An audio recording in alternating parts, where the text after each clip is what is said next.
because she has signaled here that you have a heavy burden to convince me, and it must be in the public good.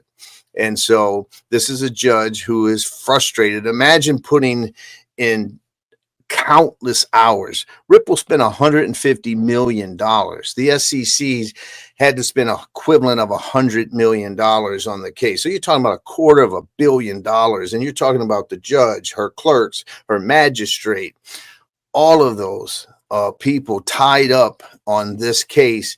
And now the SEC says, just kidding. And I think the judge is holding their feet to the fire. So that's my take on it. I will tell you this. I think if they put together that argument for the judge, then I have to believe that Judge Torres would grant it. If she wouldn't, after that, then to me, that would be an act of judicial activism and would be maybe politics coming into play for some reason.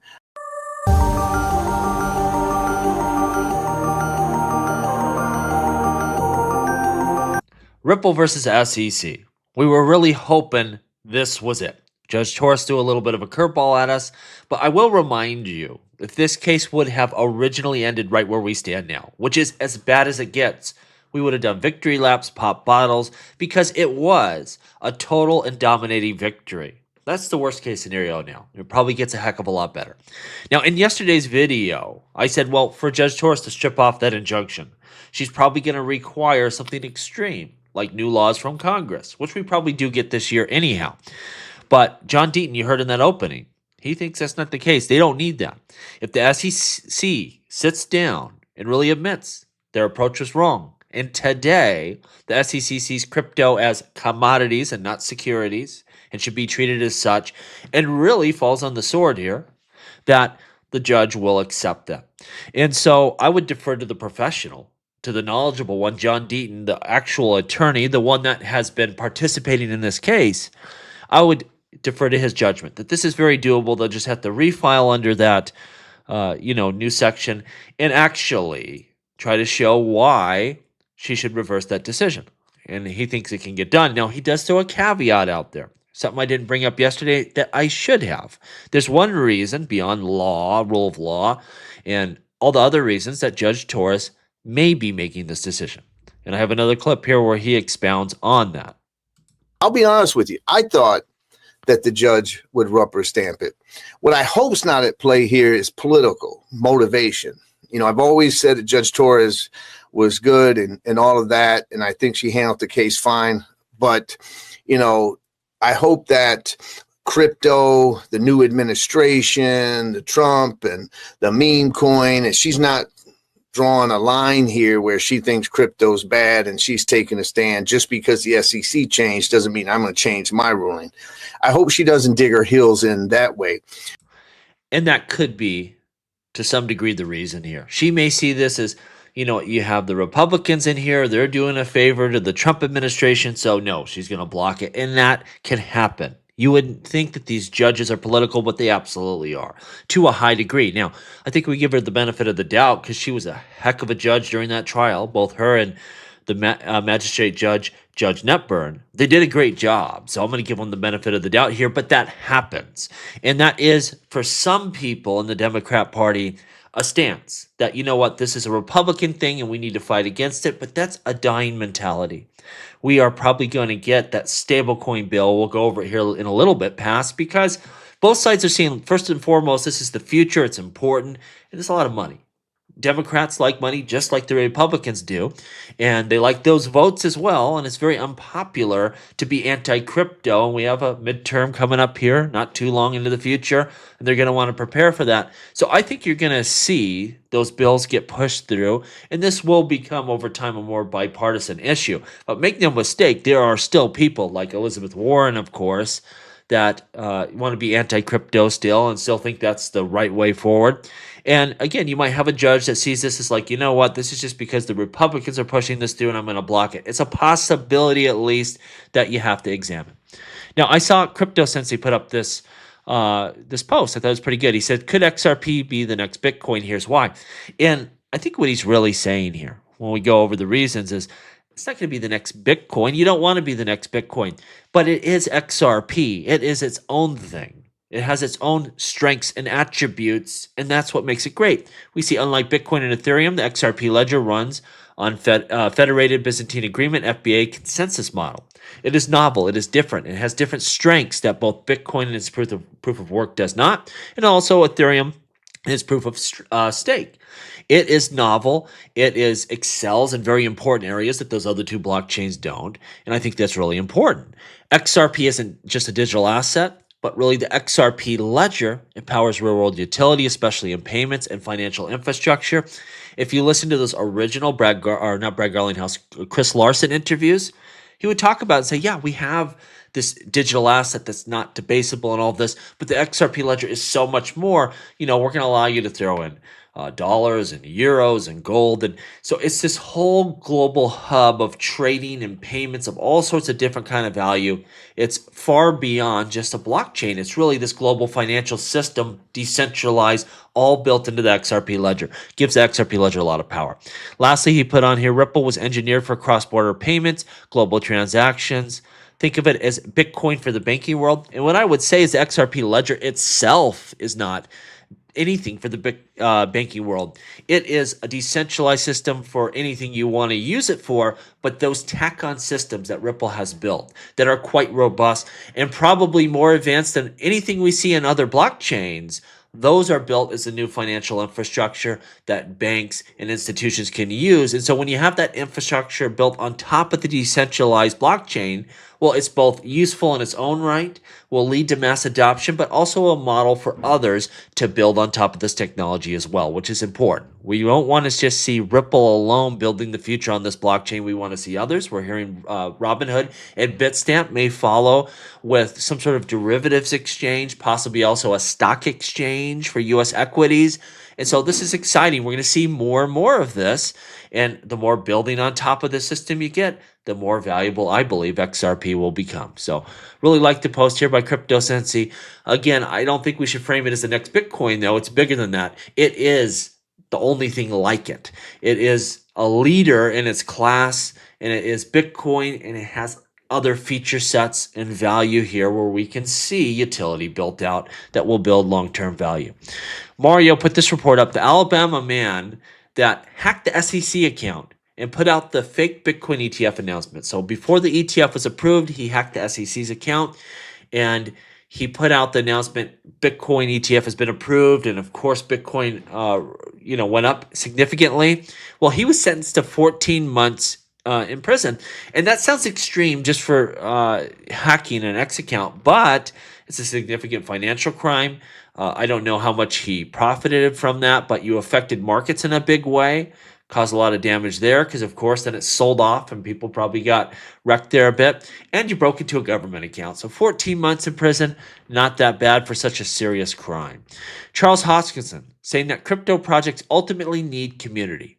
He says that's why Doge and Bitcoin will never die. You only survive in the long run with a good philosophy and community. And that is important because, yes, technology is a big driver here, of course, utility, adoption. But that community, it really gets you through those tough times because there's going to be ebbs and flows. And that's not over. We're going to see bear markets where people think crypto's a scam and, the interest wanes. But that rock solid community, they stick in there and keep this thing alive to the next bull run. And those ebbs and flows will even out over time and become less extreme. We know that. But that community is really the lifeblood of all crypto projects. And we saw that with XRP, where the U.S. attacked the XRP ledger. The XRP token was delisted from the U.S. market. And still, that value stayed strong because XRP is a global community. And you could even remove one of the biggest markets out there, and it was still able, maybe not as high as it should have been, but still stay a top crypto project. And it's because of the community that happened. Ondo Finance. This is the first time ever you can have a 24/7, 365 tokenized bank deposits and be able to at any time move it into tokenized treasuries. And this is the future, people. Think of that. You can have your money in a treasury earning interest and like, oh no, I got to buy a Bentley today. I got to, pop some bottles. You can move it out instantly. You can move it out instantly and have stable coins in your digital wallet that you can spend now. You don't have to wait for settlement. You don't have to wait for the open of markets. You can do that any time of day or night around the clock. That is a huge advancement and improvement over the previous system. And you're going to see more like this. They're just starting with tokenized treasuries. You're going to see this with stocks. It's going to just redefine everything. And of course, this is an area that Ripple is really going significantly into, and I think other people will as well. Bitstamp, Robinhood are looking to do stuff like this. So I think the XRP ledger can excel at exactly that use case here. We see Senator Bill Hagerty saying next week the Senate will make history when we pass the Genius Act. That establishes the first ever pro-growth regulatory framework for payment stablecoins. Once that gets across the finish line, then we have to go over to the infrastructure bill. If we get those two things passed, it doesn't matter what Judge Torres does. It doesn't matter who the next SEC is. That's the rule of the land, and we have to strike while the iron is hot. While we can, it is so important for the long-term growth of crypto. So people know if I build a system here, I'm not going to get sued down the road, that the U.S. won't go anti-crypto down the road and wreck my whole investment. We have to see this, and it must happen immediately. And it looks like it is going to. So look for that. Hopefully next week we make some big progress here. That pro-growth framework needs to go through and then pivot immediately to the infrastructure bill. Both of those need to happen this year. Let's hope they do. We see here the SEC will decide on Franklin Templeton Spot XRP ETF by Thursday, June 17, 2025. What I expect will happen here is it will be delayed. And it's still my belief that before these altcoin ETFs get approved, you're going to see BlackRock and Fidelity file. Now, I could be wrong. They might just say, you know what? We're going to start with Bitcoin. We're going to start with Ethereum. We'll leave the rest to our competitors, but I don't think so. They're going to know when it's time, and that time is soon, and you will see them descend on this market, and then you will know it's go time. That's just my opinion. We'll see how it plays out. I don't care. I just want to see one of these approved, and I think it'll be quite popular, and once that happens, I think we'll see more.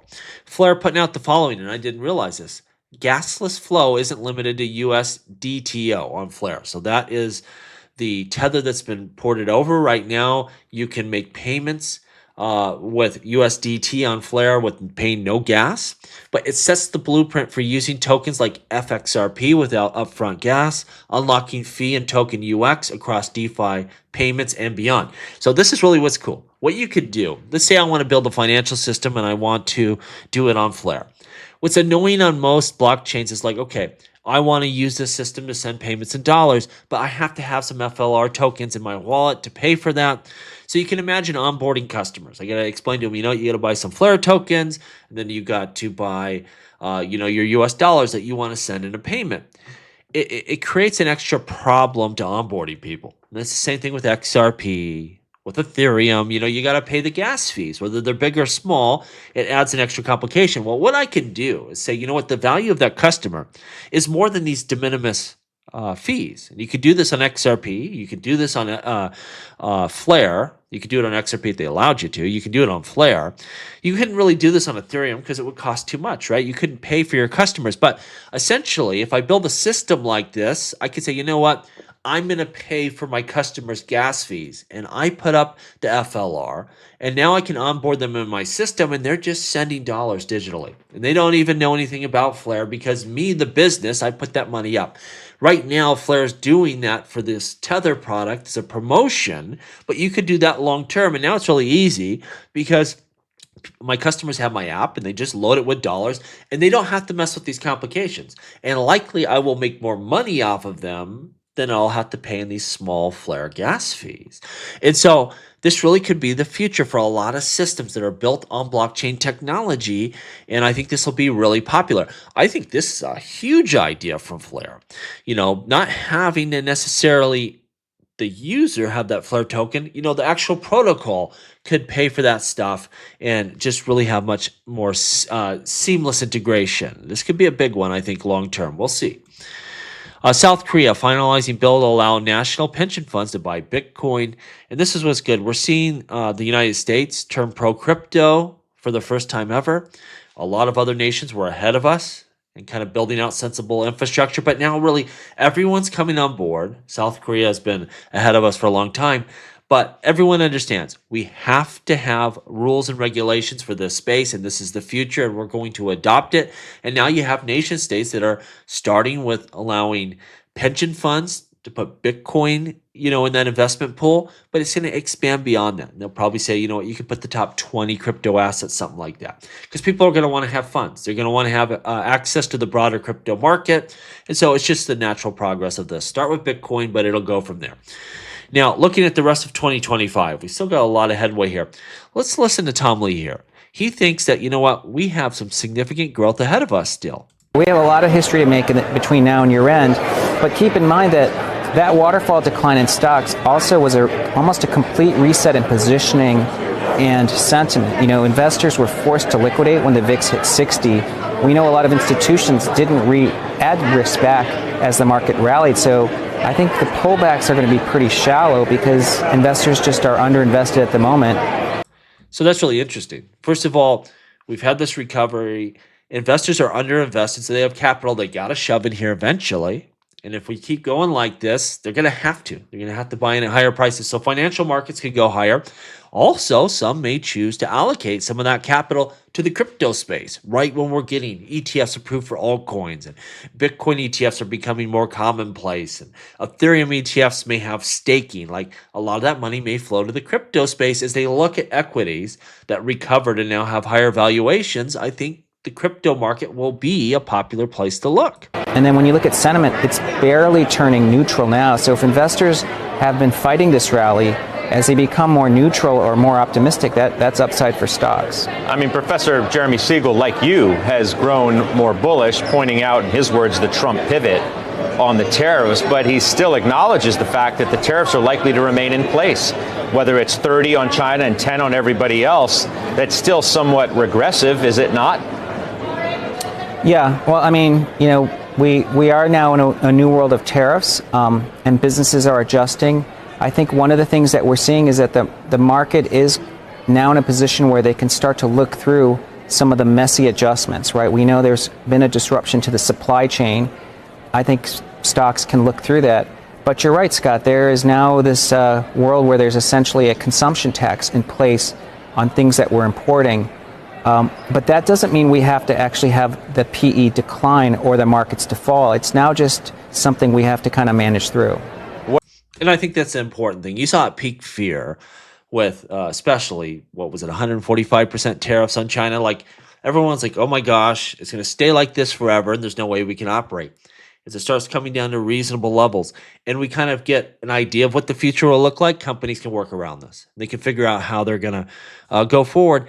It is interesting where it really is starting to turn bullish. And it wasn't that long ago where everyone just didn't see any way out, any way possible. You saw, huge recession calls. It's the end of the financial world. Everything's going to crash. And now, things have recovered and people got to figure out somewhere to get into this market. It's pretty interesting here. I'm going to leave you with this quote by Kobe. He's really the philosopher of our times here, the Socrates of crypto. And he says, we lock in now, so we may never need to lock in again. One last time in the trenches. God bless. I think that is a message that we're all trying to do here. That final bull run that ends them all. Let me know what you think down below. As always, please like, please subscribe. The revolution will be televised right here on Jungle Link.